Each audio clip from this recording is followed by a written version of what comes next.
Every morning at 4 a.m., when the whole village of Nottingham was still sleeping, a small light turned on in a tiny bakery on Maple Lane. Nobody noticed it. Nobody cared. But that small light was the beginning of something nobody saw coming. Her name was Christine. She was 31 years old, flour on her hands, worry in her eyes, and a dream that felt too big for someone like her. If you love real stories about quiet people who do extraordinary things, you might want to subscribe. There are more stories like this one waiting for you here. Christine was a good baker. Everyone in the village knew that. Her bread was soft, her pastries were golden, her cakes made people close their eyes when they took the first bite. But good was not enough. Her little shop was barely surviving. Some weeks she could not pay rent.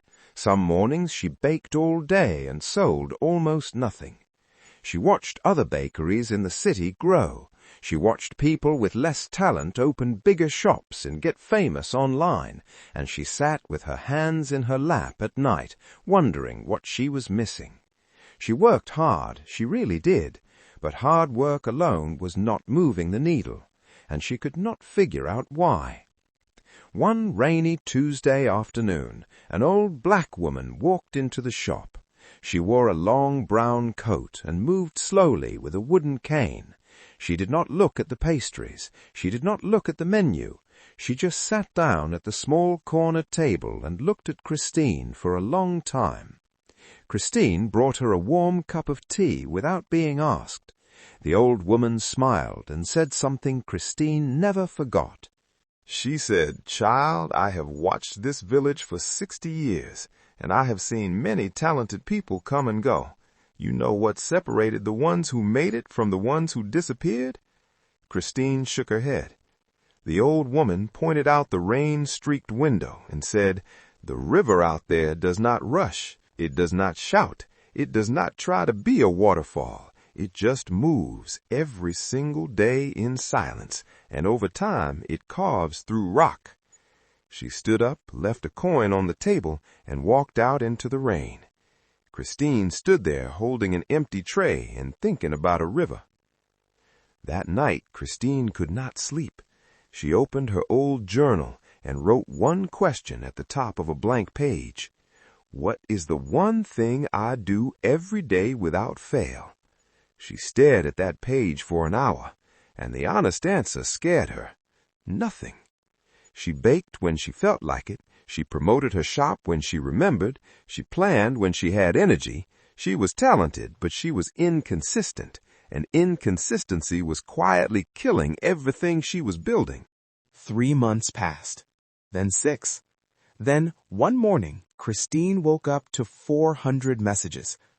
A food blogger in London had shared one of her photos, her croissant, the one she had made on a Thursday when it was raining and she almost skipped the habit because she was tired. Orders started coming in from outside the village. A cafe in the city asked to feature her bread. A magazine called her the hidden gem of Nottingham.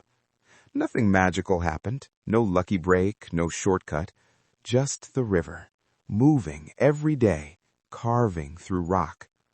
Christine did not become successful because she was the most talented baker in England. She became successful because she found her one silent habit, and she protected it like it was sacred. The old woman by the window never came back, but her words never left. The world does not always reward the loudest or the most gifted. It rewards the ones who show up quietly and consistently long after the excitement is gone. If this story moved something in you, subscribe. Not for the numbers, but because there are more stories here about ordinary people who chose discipline over doubt and built something real. This is a place for people who are still becoming. If this story spoke to you, like it, share it with someone who needs to hear it, and subscribe so you never miss a story like this one. The best version of you is not waiting for a perfect moment. It is waiting for you to start today.